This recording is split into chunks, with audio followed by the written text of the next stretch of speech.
Hello students, आज हम आपकी वर्कशीट नंबर 16 चैप्टर 1 पे जो आधारित है, लगभग आपकी 5वीं वर्कशीट है, ये हिंदी मीडियम में डिस्कस करेंगे। तत्वों के बारे में आज पढ़ेंगे। क्या सभी पदार्थ जो हम देखते हैं वो विलयन कोलाइड या निलंबन के रूप में अशुद्ध होते हैं, या कोई पदार्थ शुद्ध रूप में भी होता है, और अगर होता है तो कैसे? हमारे पास बहुत से ऐसे पदार्थ हैं जिनका उपयोग हम शुद्ध रूप में करते हैं। उनको दो भागों में विभाजित कर रखा है, एक को तत्व कहते हैं, दूसरे को यौगिक। तत्व के रूप में सोना, चांदी, लोहा, एल्यूमिनियम, ऑक्सीजन, कार्बन आदि हैं, और यौगिक के रूप में बहुत सारे हैं, ग्लूकोज और जल। तत्व पदार्थ वह मूल रूप होता है जिसमें रासायनिक प्रक्रिया द्वारा अन्य सरल पदार्थों में विभाजित नहीं किया जा सकता। जैसे सोना है, उसको मैं कोई अभिक्रिया करवा के और किसी चीज़ में बदल नहीं सकता, उसको मैं ब्रेक करके छोटे कणों में बदल सकता हूँ, लेकिन वो होंगे फिर भी आपके गोल्ड ही।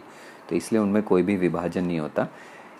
सामान्यतः इन्हें धातु अधातु रूप धातु में वर्गीकृत किया गया। तत्वों को 3 चीज़ों में वर्गीकृत किया गया है।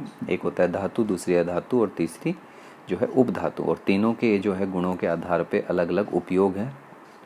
अगर हम धातु की बात करें तो कुछ गुण चमकीली ठोस होती हैं, विद्युत की और ताप की सुचालक होती हैं, तन्यता होती हैं मतलब तार में बदल सकते हैं, आघातवर्धनीयता होती है मतलब चादर में बदल सकते हैं, और प्रतिध्वनिपूर्ण होती है मतलब इनमें अगर आप कोई चीज़ मारोगे, किसी चीज़ से हिट करोगे तो ध्वनि उत्पन्न होगी।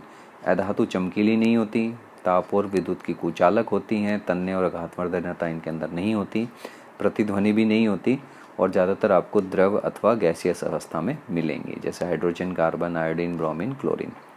उपधातु के अंदर जो गुण होते हैं वो इन दोनों के बीच में होते हैं, इसलिए इनको उपधातु बोला जाता है, जैसे बोरॉन, सिलिकॉन और जर्मेनियम। तत्व किसे कहते हैं, ये मिश्रण से किस प्रकार भिन्न है? तत्व एक पदार्थ जो केवल एक प्रकार के परमाणुओं से बना होता है, जबकि मिश्रण 2 या 2 से अधिक तत्वों का संयोजन होता है। तो इसी तरह से एक दूसरे से भिन्न भी है। दूसरा, एल्यूमिनियम के बर्तनों का उपयोग क्यों किया जाता है, कौन से गुणों के कारण? एक तो इसके अंदर अच्छी तापीय चालकता होती है, लचीलापन होता है, हल्का वजन होता है और उच्च गलनांक होता है। ये सारे गुण हैं जिसकी वजह से इसको इस्तेमाल किया जाता है। तीसरा, क्या कोयला का प्रयोग घरों में प्रयुक्त होने वाले तारों में किया जा सकता है? इसे तार के रूप में इस्तेमाल नहीं किया जा सकता क्योंकि इसमें तन्य शक्ति नहीं होती, मतलब इसको तार में हम बदल नहीं सकते। अगर बल लगाया जाए तो तारों में परिवर्तन होने के बजाय टूट जाएगा, भंगुर प्रकृति के कारण, ब्रिटल नेचर के कारण।